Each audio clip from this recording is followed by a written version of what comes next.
ng bayan, maasahan anumang panahon. Magandang araw Pilipinas, ngayon ay araw ng Lunes, September 29, 2025 at narito na ang pinakahuling update sa magiging lagay ng ating panahon sa araw na ito at sa mga susunod na araw. Sa kasalukuyan ay ang easterlies o ang mainit na hangin mula sa karagatang Pasipiko ang weather system na nakakaapekto ngayon sa ating bansa at maraming lugar ngayon ang nakakaranas ng maalinsangang panahon, mainit o maaraw na panahon.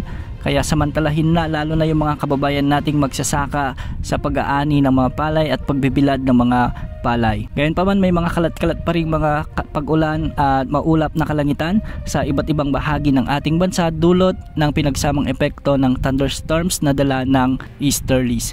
Ngayong araw asahan ang maulap na kalangitan na may mga kalat-kalat na pag-ulan pa rin sa may Ilocos Region, sa may Cordillera Administrative Region at sa Cagayan Valley. Samantala, pagsapit ng hapon o mamayang hapon at gabi posible naman ang mga katamtaman hanggang sa malalakas na pag-ulan dulot ng thunderstorms sa may Central Luzon, particular sa may Tarlac, sa may Zambales at sa ilang bahagi ng Pampanga at Bulacan. May mga pag-ulan din sa silangang bahagi ng Pangasinan, dulot pa rin ito ng easterly. Samantala sa Quezon Province may mga kalat-kalat na mahinang pag-ulan din lalo na sa hapon at gabi at yan itong panahon rin ang inaasahan sa Metro Manila, Calabarzon at dito naman sa may Batangas, Occidental at Oriental Mindoro ay may mga kalat-kalat na malalakas ding pag-ulan sa hapon at gabi. Samantala sa Palawan may mga malalakas na pag-ulan naman pagsapit ng alas 4 hanggang gabi sa may central portion ng Palawan at sa Bicol Region may mga pag-ulan din sa Camarines Sur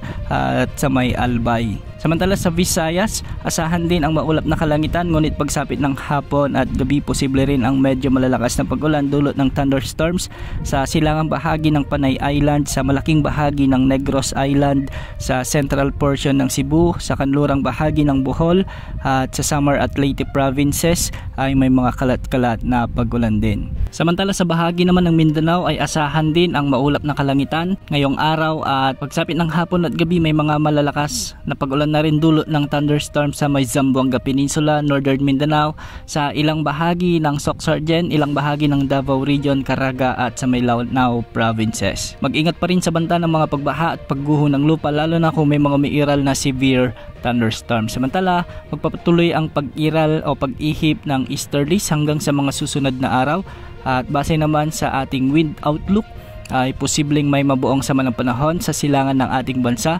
sa mga susunod na araw at posible itong lumapit sa ating bansa bilang isang LPA o di naman ay isang bagyo. Kung sakaling maging bagyo ito, papangalanan itong bagyong Paulo. Base sa mga pagtataya ay kikilos ang sama ng panahon na ito ng pahilagang kanluran. Noong mga nakarang araw ay tinutumbok nito ang Bicol Region, umakyat ito sa may Central Luzon at kahapon nag-iba ulit ang outlook nito at posibleng tumama sa bahagi ng Isabela, Cagayan area at ngayong araw sa pinakahuling update ay tatama na ito sa may extreme Northern Luzon. Wala pang kasiguraduhan ang pag-iral ng sama ng panahon na ito kaya marami pang pagbabago ang aasahan dahil malayo at matagal pa ang forecast period na ito. Sa kasalukuyan ay wala naman tayong namomonitor na anumang sama ng panahon sa loob at labas ng ating area of responsibility kaya magiging maaliwalas pa rin ang panahon sa malaking bahagi ng ating bansa hanggang sa mga susunod na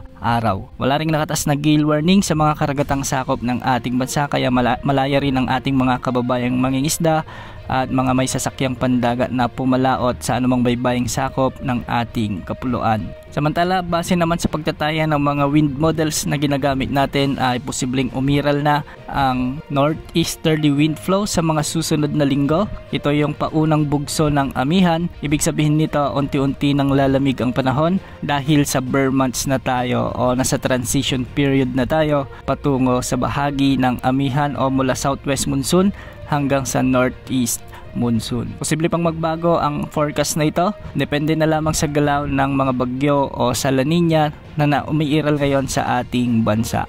Tabayan na ng mga susunod na updates sa mga susunod na oras.